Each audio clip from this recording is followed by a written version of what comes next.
We first looked at the field artillery position to the far left, which is overlooking and has control militarily over the crossing of Nickajack Creek.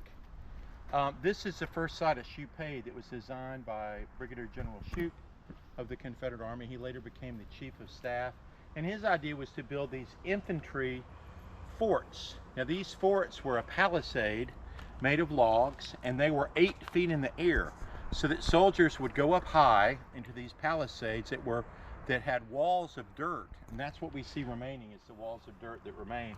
And the soldiers would be up high, and they could fire into the flank. If an enemy comes to attack you, you have artillery at a right angle over here, and between the two, they would be fired upon. They would be enfiladed, so it would mess up their attack.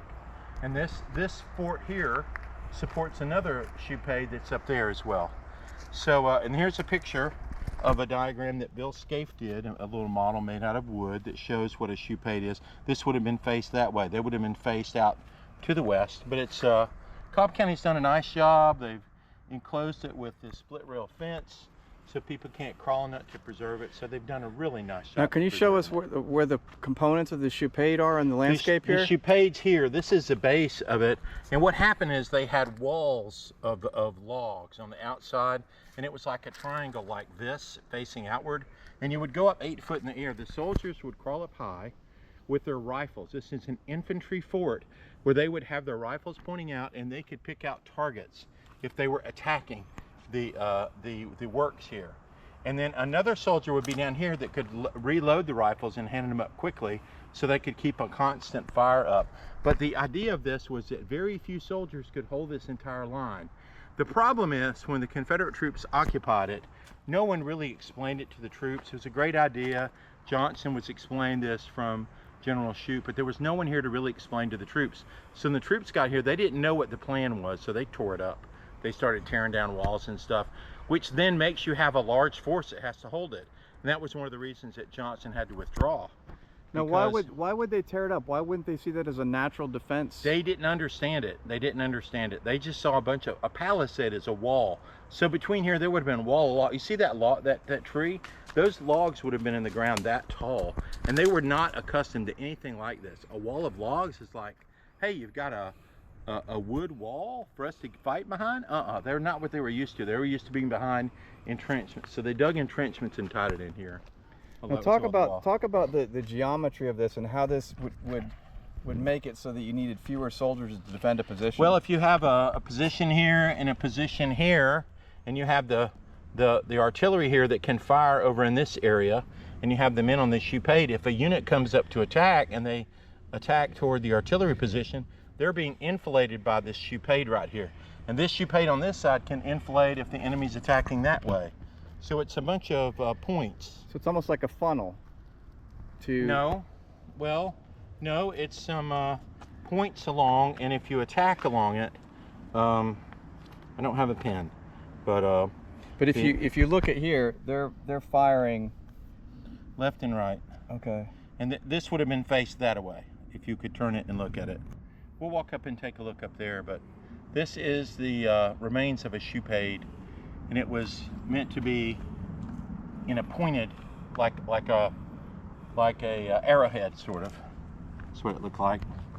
The men would come out from back here, go into it, and this thing would be 8 foot in the air. So if they tore the walls down, they never actually fought from a Shoupade. They weren't attacked this far up. The skirmishers who were about half a mile forward were fighting, but the enemy never. Hey, he saw these things up here, Sherman did, and he was impressed. He said, I've never seen anything like it. Sherman was educated at West Point as an engineer, so fortifications and things interested him.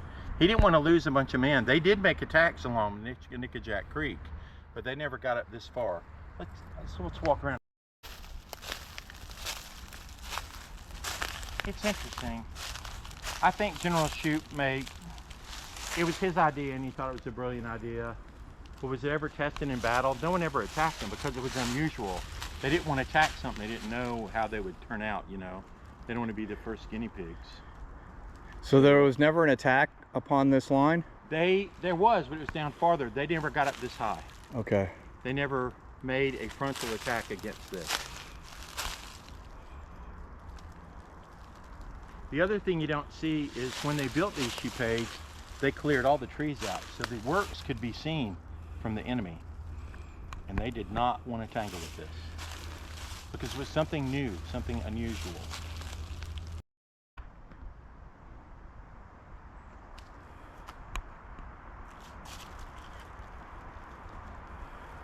Cobb County's done an excellent job here. You have a good view of the front of the Shoupade, which is pointed in the direction of the enemy. And if you'll notice along the front, this is a good example of a there's an artillery redoubt down there. But on the back side of this berm, you have a trench up front, so that was occupied by men up front and men behind it. So you have two lines of rifles firing if they get up this far. Now, where is the real battle being fought? We look at the trenches today, we look at the trench lines because they're on the maps, but where the real battle is being fought? The men, they're about a quarter of a mile forward here down at Nickajack Creek on the skirmish line. They are fighting every day. They are shooting back and forth with the Federals who are on the other side of Nickajack Creek. The Federals are only about a mile across here on the next ridge. And their skirmishers are at the creek, so they're firing across the creek. This is a continual battle that's being fought. But the actual battle was not here, it's down there. But if they had attempted to break through, this is where they could have come up to. And they would have had a rude awakening because these are very good works.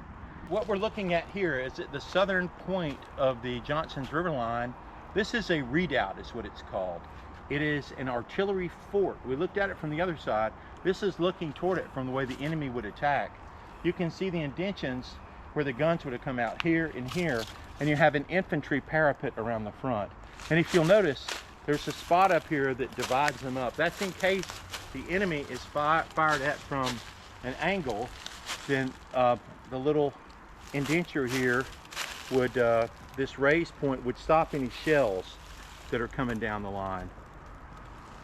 But it's an excellent example. There was another one right here that would block again. If the enemy is firing down the line, you have this to keep a cannonball from going and just hitting everybody, you know?